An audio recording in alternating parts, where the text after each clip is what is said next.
Welcome back to the Aromatic Journey. I'm Jake. And I'm Jill. All right, so get ready because today we're going to be diving into something pretty fascinating. Yeah. The world of essential oils Like, and how they might just be your secret weapon interesting. against anxiety.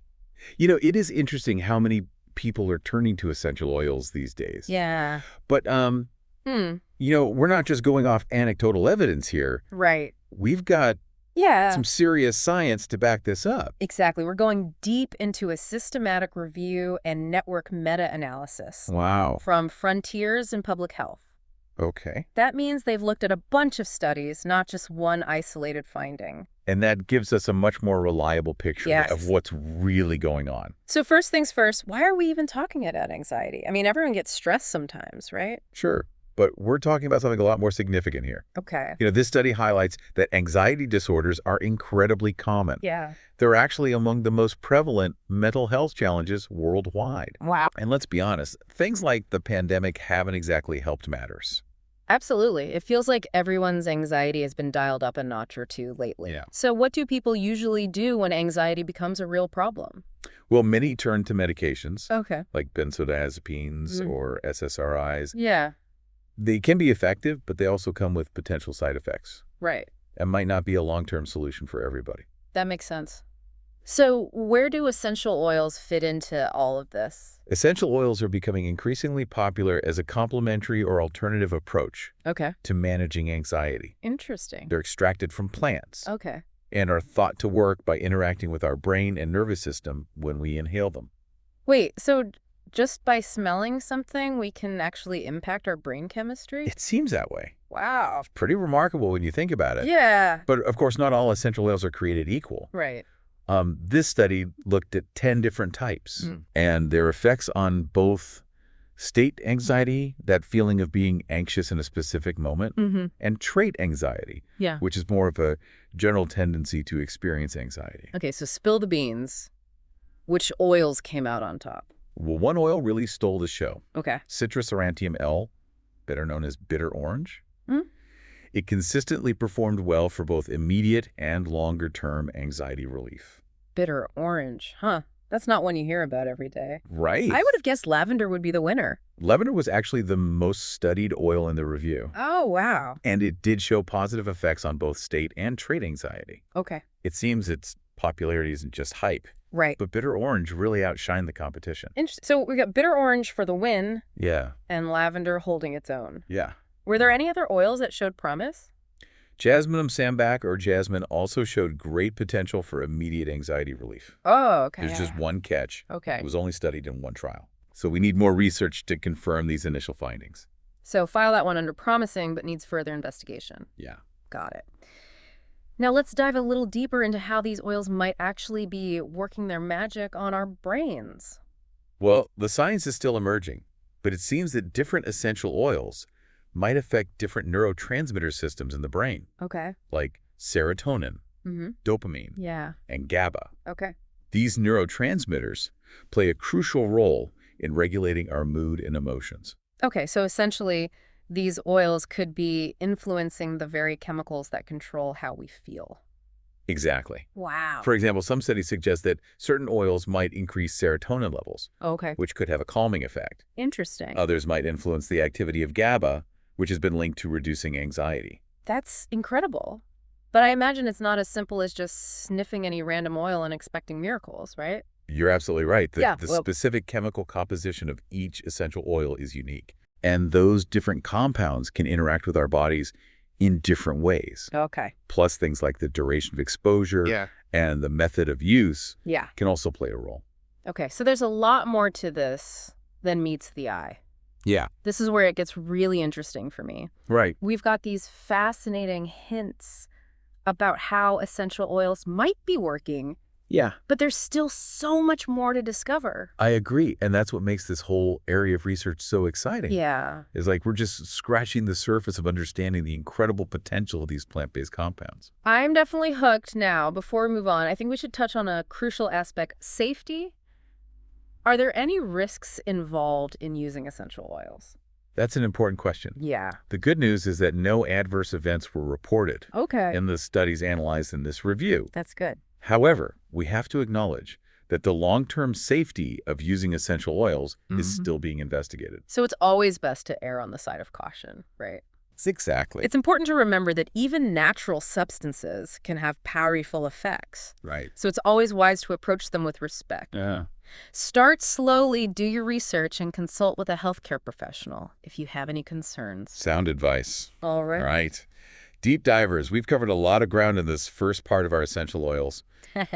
Deep dive. We've explored the growing problem of anxiety, the potential of essential oils to provide relief, and even delved into the fascinating science behind how they might be working. They've also highlighted some of the top-performing oils like bitter orange and lavender, and emphasized the importance of using them safely and responsibly. But the journey doesn't end here.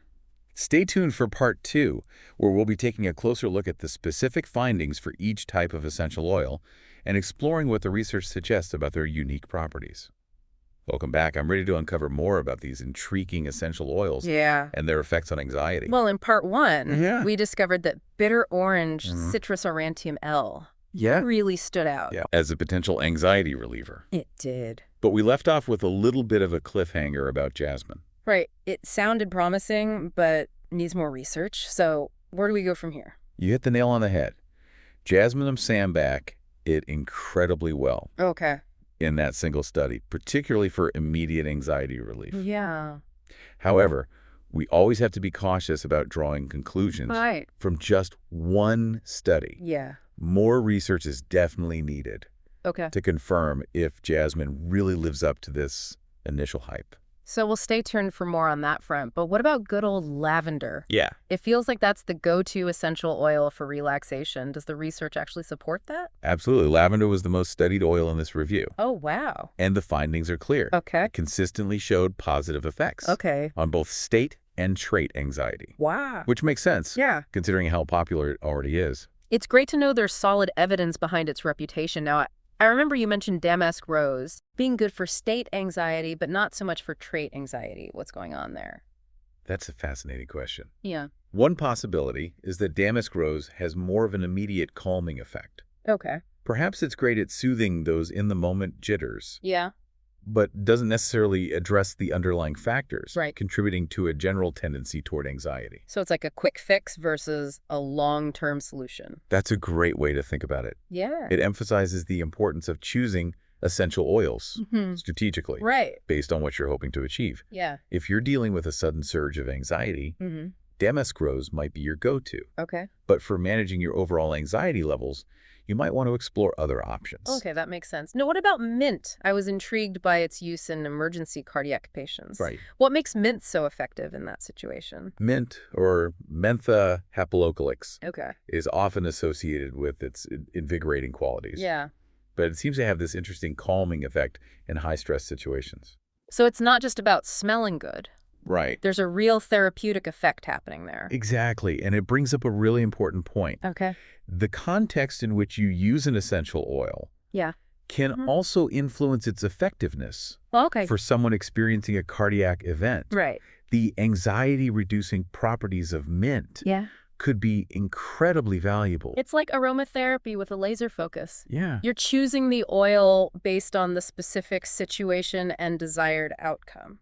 Precisely, and this is where understanding how essential oils might be working on a biological level becomes really helpful. Okay. Remember we talked about those neurotransmitters? Yes. Like serotonin, dopamine, and GABA? Yes, those brain chemicals that are so crucial for mood regulation. Well, each essential oil has a unique chemical makeup. Right. And those different compounds can interact with our bodies in very specific ways. Okay. Mint, for example, is thought to stimulate the olfactory system, our sense of smell. Okay. And that stimulation can have a calming effect on the hypothalamus, which is part of the brain involved in our stress response. So the scent of mint is essentially sending a signal to the brain saying, hey, relax, everything's okay. That's a great way to put it. And this really highlights the complexity and the beauty of aromatherapy. Wow. It's not just about masking symptoms with a pleasant scent. Right. We're potentially tapping into the body's own systems for managing anxiety. Okay. I'm officially blown away by the science behind all of this now. I know we have a few more essential oils to cover. We do. What can you tell us about Lipia alba and lemon? Lipia alba, also known as bushy mat grass, was studied for its effects on both state and trait anxiety. Okay. But the results were a bit mixed. Right. It didn't consistently outperform the control group. Gotcha. So more research is needed there. As for lemon, well, it was a close runner-up to bitter orange for relieving trait anxiety. Oh, cool. However, its effect on state anxiety was less clear. So a couple more for the needs further research category. Yeah. What about the oils that didn't perform so well? Yes. This study also looked at Lipia, Citriodora, geranium, and Copaiba. Okay. These oils, unfortunately, didn't demonstrate strong anti-anxiety effects Okay. in the studies included in the review. So does that mean they're not worth trying at all, or is it just too early to say for sure? That's a great question. It's important to remember that just because we don't have strong evidence yet, Right. doesn't mean those oils can't be helpful. Yeah. The studies on these oils might have had limitations, or maybe there are other factors at play that we haven't uncovered yet. So it's about keeping an open mind and staying tuned for future research. There's so much more to learn now before we wrap up part 2. Mhm. I want to revisit something we mentioned earlier, the duration of exposure. Okay. The study suggested that 10 to 30 minutes was the sweet spot for most essential oils, but what does that mean for someone who wants to use them for anxiety relief? That's a really practical question. Yeah. It means you don't have to be constantly surrounded by essential oils Okay. for them to have an impact. Right. You could try diffusing your chosen oil for 10 minutes in the morning, 10 minutes in the afternoon, and 10 minutes before bed. Right. Or maybe you prefer using a personal inhaler for a few minutes whenever you feel anxious. So it's about finding what works best for your individual needs and preferences. Absolutely. And remember, it's always a good idea to start slowly Okay. and gradually increase the duration as needed. Yeah. We're aiming for gentle and consistent support, not overwhelming your senses. That's great advice.